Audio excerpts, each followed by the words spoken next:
Hey everybody, Ben here from the Bonehead podcast and welcome to Tournament Talk. We are looking at tournament rosters for all of the teams that have been spawned in the Blood Bowl 2020 rulebook. We're looking at 1.1 million and 1.2 million builds. Now, I'm sure you guys will know, every Blood Bowl tournament ever run has got a slightly different build, slightly different skills, slightly different allowances, slightly different sizes. So we are going for 1.1 and 1.2 because we figure it gives you the best gauge. Add 50, take 50. Gives you a good idea of what you can take. Also, when tournaments start happening again, hopefully next year, it will give you an idea of the kind of things you could face against. Now, as for skills, we'll touch on some of the most key ones, but skill packages will vary between format to format as well. So we'll talk about the ones that are most important. Anyway, let's move onwards to Ogre rosters.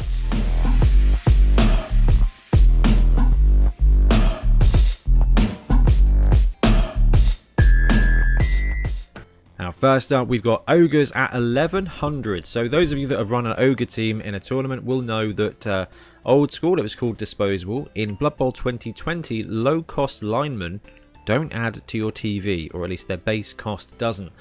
That is looking like it's not going to be the way for tournaments. Most tournaments say, here's X gold, buy your team. There's no inducement step. So for Ogres, that won't be the case. So all of these rosters, we are going to assume that there's no inducement step, and you get what you pay for.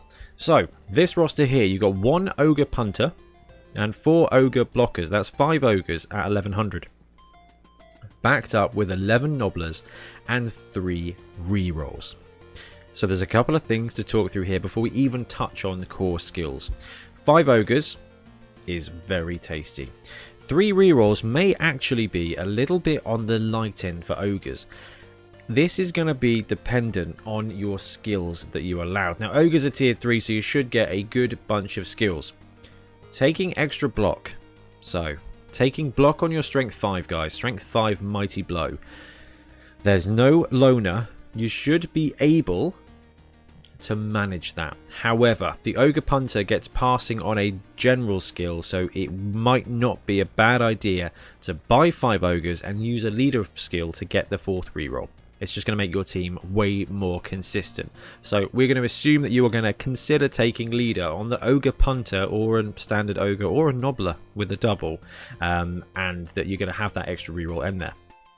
I think it's much more beneficial to have 3 rerolls plus loader and 5 loader, there's a skill, to have 3 rerolls plus leader but still have 5 ogres than it is to have 4 ogres and 5 rerolls. It's just, I would rather have a chance to fail more dice than to roll less and succeed by only having 4 ogres, because you're going to lose one in a tournament because everybody will have some kind of weapon to deal with at least 1 ogre.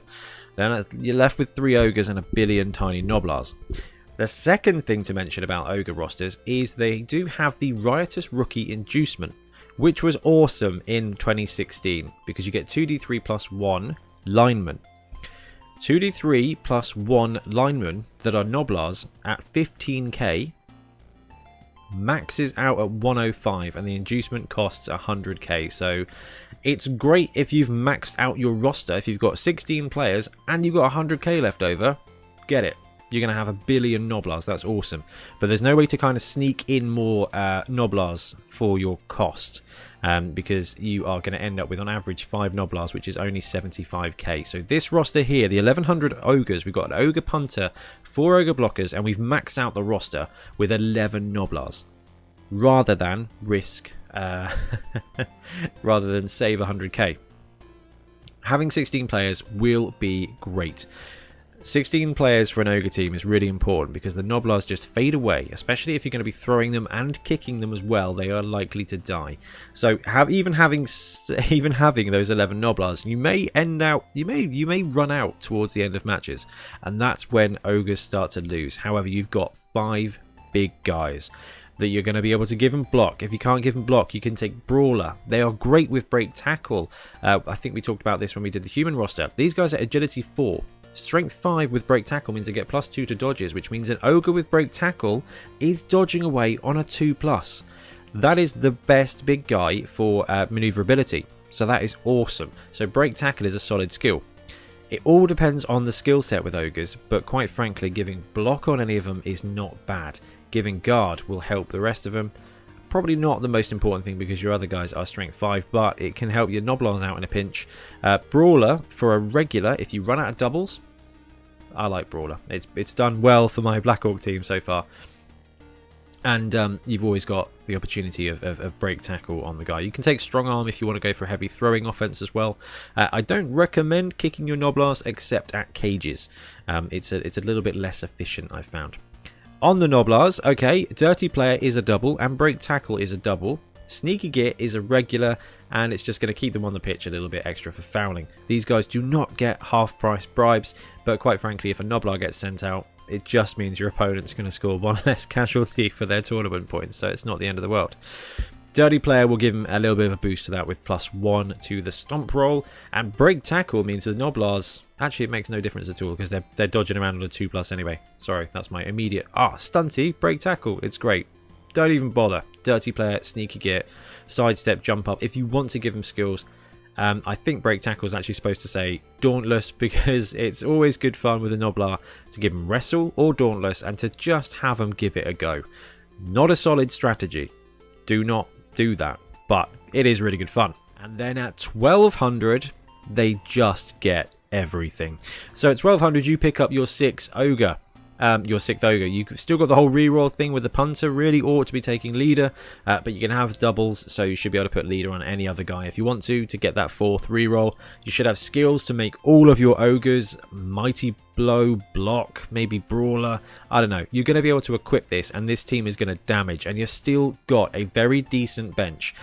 The sad thing is you can't quite afford your 16th player, so you're running with 15, but the fact you're going to have one more Ogre on the pitch, the Noblar is going to keep your resilience up even more, so there's less opportunity for that 3-die Noblar block that's just absolutely free, because there's going to be it's going to be you absolutely fighting back with Ogres. So at 1200, 6 Ogres, 3 rerolls, a bunch of little dudes, and absolute carnage. But what if one kick teammate player is not enough? You can flesh it out. So this roster is risky.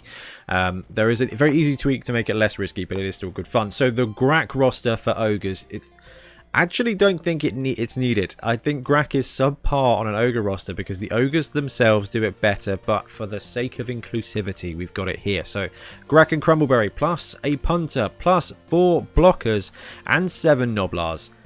Only 2 rerolls. So that gives you 1, 2, 3, 7, 14 players all in. Now the Halfling is pretty great on this team. Your Noblars are strength 1, your Halfling strength 2. That's going to make him feel really solid. Strength 2, armor 7+. He's going to feel great compared to the poor Noblars. This gives you 6 Ogres. 2 of them can kick stuff. 4 of them can throw stuff. You suffer on rerolls. What might not be a bad idea is dropping a blocker if you want to go for Grack in an Ogre team. Dropping a blocker and buying 2 rerolls. That will give you 4, and then you can repurpose your skill into any of these. And can you score any extra Noblars? No, that's probably all in. But you can take Grack, and the advantage of doing that is your Halfling who comes with sure hands. So 2 players for 250. One's an Ogre who's got kick teammate. This roster is just going to be kick, throw. It's just going to be absolutely murdering your Noblars. Do expect to run out, but it is going to be really good fun. But say you'd like to win games with an Ogre team.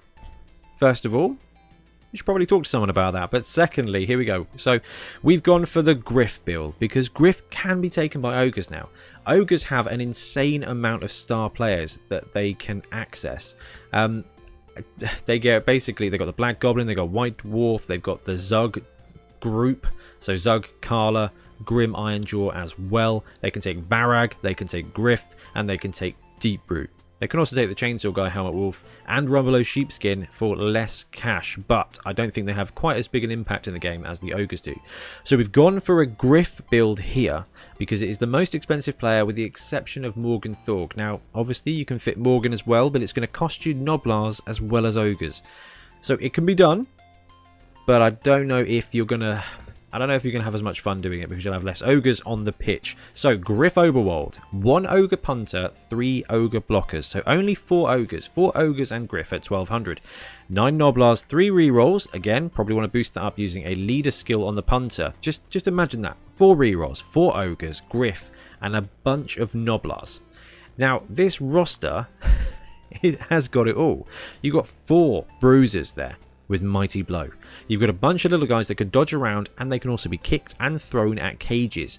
Regardless of whatever else is going on the pitch, Griff Oberwald can win a game on his own.